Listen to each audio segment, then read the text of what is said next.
ओम शांति। आज की मुरली का सार। मीठे बच्चे, इस बेहद नाटक को सदा स्मृति में रखो तो अपार खुशी रहेगी। इस नाटक में जो अच्छे पुरुषार्थी और अनन्य हैं उनकी पूजा भी अधिक होती है।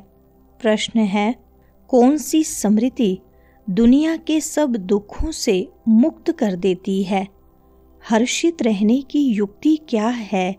उत्तर है, सदा स्मृति रहे कि अभी हम भविष्य नई दुनिया में जा रहे हैं। भविष्य की खुशी में रहो तो दुख भूल जाएंगे।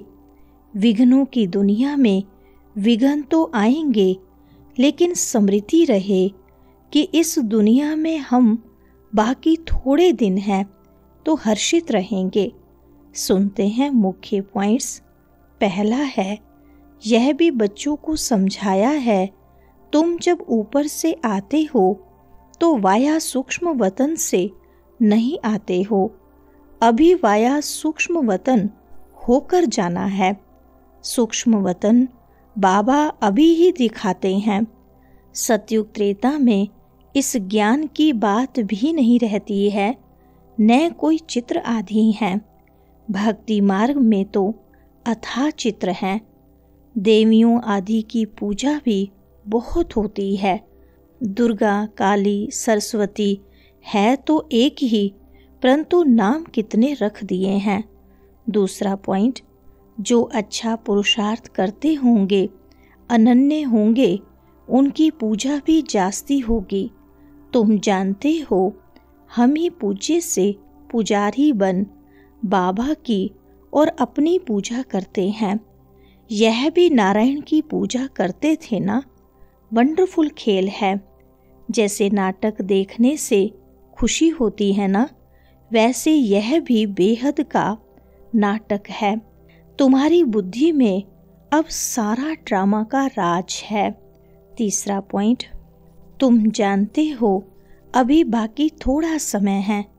हम जा रहे हैं नई दुनिया में। भविष्य की खुशी रहती है तो वह इस दुख को उड़ा देती है।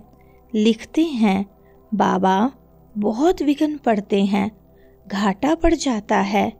बाप कहते हैं, कुछ भी विघ्न आए, आज लखपति हो, कल कखपति बन जाते हो। तुमको तो भविष्य की खुशी में रहना है ना। चौथा पॉइंट, ग्रस्त व्यवहार में भी तो बहुत रहते हैं। सबको यहाँ तो नहीं बैठना है। ग्रस्त व्यवहार में रहो, भल रंगीन कपड़े पहनो। कौन कहता है सफ़ेद कपड़े पहनो? बाबा ने कभी किसको कहा नहीं है। तुमको अच्छा नहीं लगता है तब सफ़ेद कपड़े पहने हैं। यहाँ तुम भल सफ़ेद वस्त्र पहनकर रहते हो, लेकिन रंगीन कपड़े पहनने वाले उस ड्रेस में भी बहुतों का कल्याण कर सकते हैं। पांचवा पॉइंट, अभी तुम जानते हो सृष्टि का अंत है। जास्ती पैसे क्या करेंगे?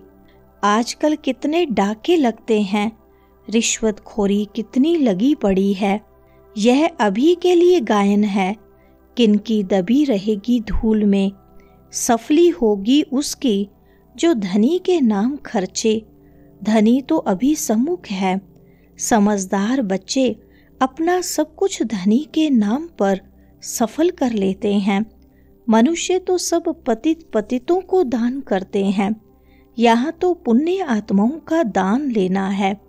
सिवाय ब्राह्मणों के और कोई से कनेक्शन नहीं है। छठा पॉइंट, तुम हो पुण्य आत्माएं, तुम पुण्य का ही काम करते हो। यह मकान बनाते हैं, वह भी तुम ही रहते हो। जो कुछ पैसे हैं, भारत को स्वर्ग बनाने के लिए खर्च करते रहते हैं। अपने पेट को भी पट्टी बांधकर कहते, बाबा हमारी एक ईंट भी इसमें लगा दो तो वहाँ हमको महल मिल जाएंगे। पत्थरों के एवज में सोना मिलता है। सातवां पॉइंट, बाप कहते हैं, बच्चे सवदर्शन चक्रधारी बनो, औरों को भी समझाते रहो। यह धंधा देखो कैसा है, खुद ही धनवान स्वर्ग का मालिक बनना है, औरों को भी बनाना है। बुद्धि में यही रहना चाहिए, किसको रास्ता कैसे बताएं। ड्रामा अनुसार जो पास्ट हुआ वह ड्रामा, सेकंड बाय सेकंड जो होता है उनको हम साक्षी हो देखते हैं। 8वां पॉइंट, बच्चों को बाप दिव्य दृष्टि से साक्षात्कार भी कराते हैं। आगे चल तुम बहुत साक्षात्कार करेंगे। मनुष्य दुख में त्राही त्राही करते रहेंगे, तुम खुशी में ताली बजाते रहेंगे। हम मनुष्य से देवता बनते हैं तो जरूर नई दुनिया चाहिए, उसके लिए यह विनाश खड़ा है।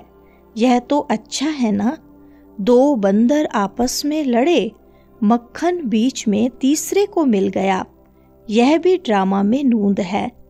9वां पॉइंट, रहना भी साधारण है, खाना भी साधारण है, कभी कभी खातरी भी की जाती है। जिस भंडारे से खाया, कहते हैं बाबा यह सब आपका है। बाप कहते हैं ट्रस्टी होकर संभालो, बाबा सब कुछ आपका दिया हुआ है। भक्ति मार्ग में सिर्फ कहने मात्र कहते थे, अभी मैं तुमको कहता हूँ ट्रस्टी बनो। अभी मैं सम्मुख हूँ, मैं भी ट्रस्टी बन फिर तुमको ट्रस्टी बनाता हूँ। जो कुछ करो पूछ कर करो। 10वां पॉइंट, बाबा हर बात में राय देते रहेंगे। बाबा मकान बनाऊं, यह करूं, बाबा कहेंगे भल करो। बाकी पाप आत्माओं को नहीं देना है। बच्ची अगर ज्ञान में नहीं चलती है, शादी करना चाहती है तो कर ही क्या सकते हैं। फिर कहा जाता है ड्रामा की भावी। इस घड़ी तक जो कुछ हुआ कल्प पहले भी हुआ था, नथिंग न्यू। हमको तो तन मन धन से भारत को जरूर स्वर्ग बनाना है। सब कुछ बाप पर स्वाहा करेंगे। तुम बच्चे जानते हो हम श्रीमत पर इस भारत की रूहानी सेवा कर रहे हैं। 11वां पॉइंट, जैसे बाप नरक को स्वर्ग बना रहे हैं, ऐसे तुम रहमदिल बच्चों को भी बाप का मददगार बनना है। पैसा है तो हॉस्पिटल कम यूनिवर्सिटी खोलते जाओ। सिर्फ चित्र रख दो।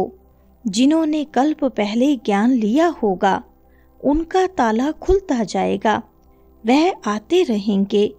कितने बच्चे दूर दूर से आते हैं पढ़ने लिए। बाबा ने ऐसे भी देखे हैं, रात को एक गांव से आते हैं, सवेरे सेंटर पर आकर झोली भरकर जाते हैं। बाबा को तो बड़ी खुशी रहती है। यह गुप्त है ना, ज्ञान भी है गुप्त। मम्मा बाबा यह लक्ष्मी नारायण बनते हैं तो हम फिर कम बनेंगे क्या? हम भी सर्विस करेंगे। तो यह नशा रहना चाहिए। वरदान है, संपन्नता द्वारा संतुष्टता का अनुभव करने वाले सदा हर्षित विजयी भव। विस्तार है, जो सर्व खजानों से संपन्न है वही सदा संतुष्ट है। संतुष्टता अर्थात संपन्नता। जैसे बाप संपन्न है इसलिए महिमा में सागर शब्द कहते हैं, ऐसे आप बच्चे भी मास्टर सागर अर्थात संपन्न बनो तो सदा खुशी में नाचते रहेंगे। अंदर खुशी के सिवाय और कुछ आ नहीं सकता। स्वयं संपन्न होने के कारण किसी से भी तंग नहीं होंगे। किसी भी प्रकार की उलझन या विघन एक खेल अनुभव होगा। समस्या मनोरंजन का साधन बन जाएगी। निश्चय बुद्धि होने के कारण सदा हर्षित और विजयी होंगे। स्लोगन है, नाजुक परिस्थितियों से घबराओ नहीं, उनसे पाठ पढ़कर स्वयं को परिपक्व बनाओ। अच्छा, ओम शांति।